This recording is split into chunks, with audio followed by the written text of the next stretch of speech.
تصورش کن یه شب گرم تابستونیه، دور و برت پر از دوستان صمیمیه، صدای خنده، بوی کباب و یه حس فوق‌العاده که انگار هیچ چیزی نمیتونه خرابش کنه.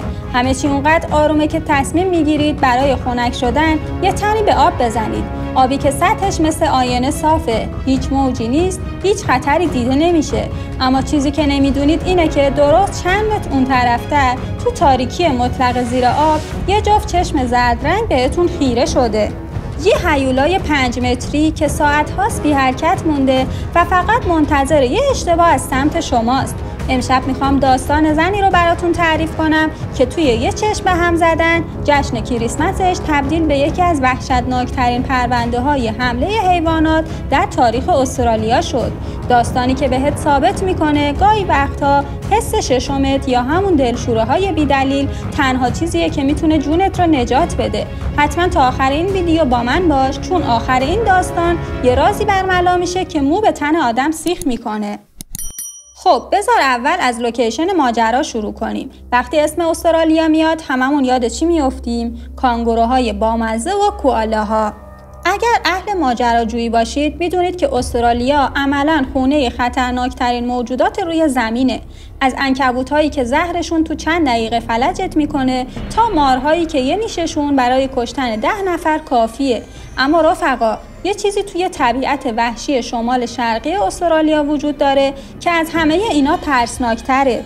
موجودی که از عصر دایناسورها تا الان زنده مونده و تکامل پیدا کرده تا به کاملترین ماشین کشتار تبدیل بشه. ماجرا برمیگرده به سال 1985. جایی در شمال کوئینزلند. این منطقه به جنگل‌های بارانی و رودخونه‌های وحشیش معروفه. جایی که طبیعت حکرانی میکنه و انسان‌ها فقط مهمونای ناخونده‌ان. متاسفانه بعضی از این مهمونا قوانین صاحبخونه رو رعایت نمیکنن و خب تاوانش رو هم با خونشون پس میدن.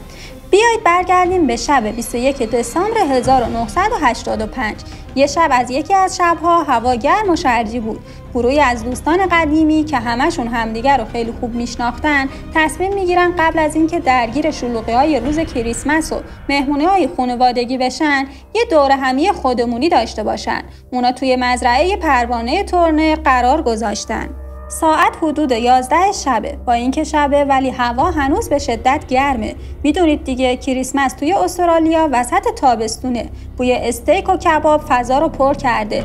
نوشیدنی ها خنکه و همه دارن میگن و میخندن. همه چی عالیه. هیچ کس فکرش رو هم نمیکرد که این آخرین باریه که این گروه کامل سالم دور هم جمع شدن. حدود ساعت 11:30 شب 5 نفر از این اکیپ تصمیم میگیرن که از بقیه جدا بشن. شاید حوصله‌شون سر رفته بود، شاید دلشون یکم هیجان میخواست. اونا تصمیم گرفتن برن سمت جنگل و یه گشتی بزنن. این 5 نفر آدمای با تجربه‌ای نبودن. همشون بزرگسال بودن و فکر میکردن که از پس خودشون برمیان.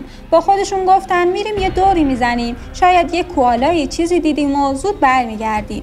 اما بزرگترین اشتباهشون همین بود. اونم دست کم گرفتن طبیعت بود. اونا وارد یه مسیر جنگلی تاریک شدن. تصور کنید صدای جیرجیرک ها، رطوبتی که به صورتت میچسبه و تاریکی که فقط با نور ماه روشن میشه. بعد از چند دقیقه پیاده روی به یه اسکله چوبی قدیمی رسیدن. این اسکله روی بارت کریک ساخته شده بود. یه نهر عریض که مستقیما به رودخونه معروف دینتری وصل میشد. رسیدن به این اسکله باعث شد کلاً به خیال برگشتن بشن. منظره قشنگ بود. یه تیر چراغ برق قدیمی بالای سرشون نور ملایمی داشت و نسیم خنکی از سمت آب می اومد. اونا نشستن روی لبه اسکله و شروع کردن به حرف زدن. ساعت از نیمه شب گذشت. هوا هنوز گرم بود. یکی از اعضای گروه به اسم موریس یه پیشنهاد وسوسه کننده داد. بچه‌ها پایه‌اید بریم توی آب خنک بشیم؟ اینجا باید یه توضیح فنی بهتون بدم تا عمق فاجعه رو درک کنید. رودخونه دینتری رسما به عنوان کشور کروکودیل‌ها شناخته میشه. این منطقه پر از کروکودیل‌های آبشوره. تازه فقط این نیست. وقتی جزر و مد میشه کوسه های گاوچشمه هم میان تو رودخونه. اما یه فرق بزرگ بین کوسه و کروکودیل هست. کوسه ها معمولاً از سر کنجکاوی میان جلو، شاید یک گازی بگیرن و برن. اما کروکودیل نه. کروکودیل وقتی میاد جلو فقط یه هدف داره: کشتن و خوردن. هیچ کنجکاوی در کار نیست. گروه مردد بود. اونا میدونستن اینجا خطرناکه، ولی به آب نگاه کردن. آب پایین بود. عمقش کم به نظر می رسید و سطح آب مثل شیشه صاف بود. هیچ حرکتی نبود. با خودشون گفتن خب کوسه که تو این عمق کم نمیاد، کریکودیل هم اگه باشه حتما میبینیمش. این تفکر کلاسیک ترین اشتباه قربانی های کریکودیل هاست. موریس که دل و جرأتش بیشتر بود اول از همه پرید تو آب، یه دوری زد شنا کرد، ولی یهو یه اتفاق عجیب افتاد. موریس با اینکه هوا گرم بود یهو شروع کرد به لرزیدن. یه حس وحشتناک سراغش اومد. میدونید اون حسی که انگار یکی داره نگاهت میکنه، اون حسی که تمام موهای بدنت سیخ میشه. موریس بدون اینکه بدونه چرا سریع از آب کشید بیرون، انگار که داشت از آتیش فرار میکرد. به دوستاش گفت بچه‌ها حس خوبی ندارم، بیایید تو آب نریم. اون واقعا ترسیده بود ولی نمیتونست توضیح بده چرا. فقط میدونست که باید از اون آب لعنتی بیاد بیرون. اما متاسفانه بقیه دوستاش این هشدار رو جدی نگرفتن.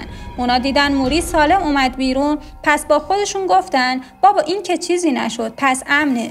اینجا بود که جان، راب و خانم 43 ساله‌ای به اسم بریل تصمیم گرفتن وارد آب بشن.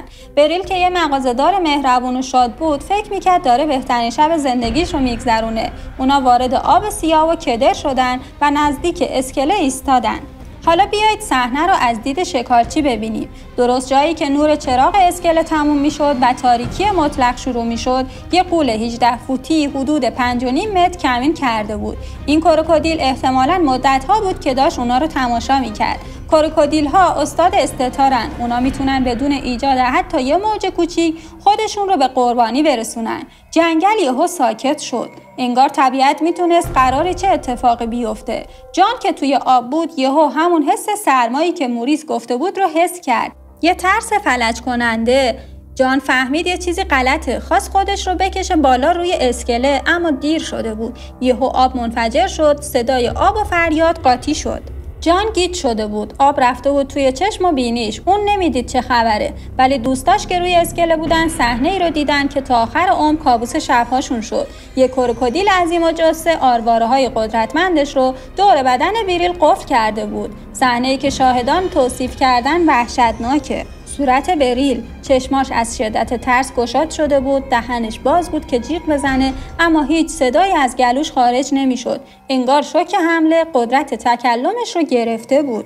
توی کسری از ثانیه کروکودیل بریل رو کشید زیر آب، بدون هیچ مبارزه‌ای، بدون هیچ شانسی. فقط یه تلاطم شدید روی آب موند و بعد دوباره سکوت. ساعتها و روزهای بعد برای اون گروه جهنم بود. دوستای بریل نه تنها بهترین دوستشون رو جلوی چشماشون از دست داده بودن، بلکه یه بار سنگین رو دوششون بود، حس گناه. همش با خودشون میگفتن اگه ما هم مثل موریس به حسمون اعتماد میکردیم چی؟ اگه اونجا نمیموندیم چی؟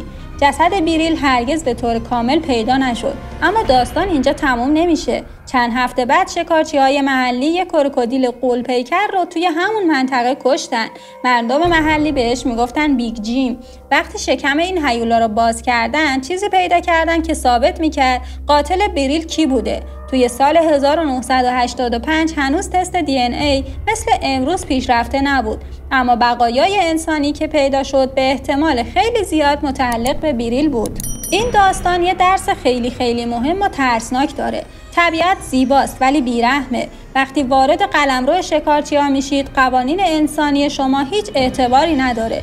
اونجا قانون جنگله. و مهمتر از اون، اگه یه جایی بی دلیل دلتون شور زد، اگه یهو ترسیدید، به اون حس اعتماد کنید. اون حس غریزی بقاست که داره فریاد میزنه فرار کن. مرسی که تا آخر این ویدیو همراه من بودید. خیلی دوست دارم نظرتون رو بدونم. اگه شما جای موریس بودید و اون حس بد رو میگرفتید، میتونستید بقیه رو مجبور کنید که از آب بیان بیرون؟ برام تو کامنت ها بنویس. راستی یه ویدیو دیگه هم دارم درباره حمله کوسه ها که لینکشو میذارم روی صفحه. اگه دلشو دارید اونم ببینید. تا ویدیو بعدی و یه پرونده جنایی دیگه، مراقب خودتون باشید.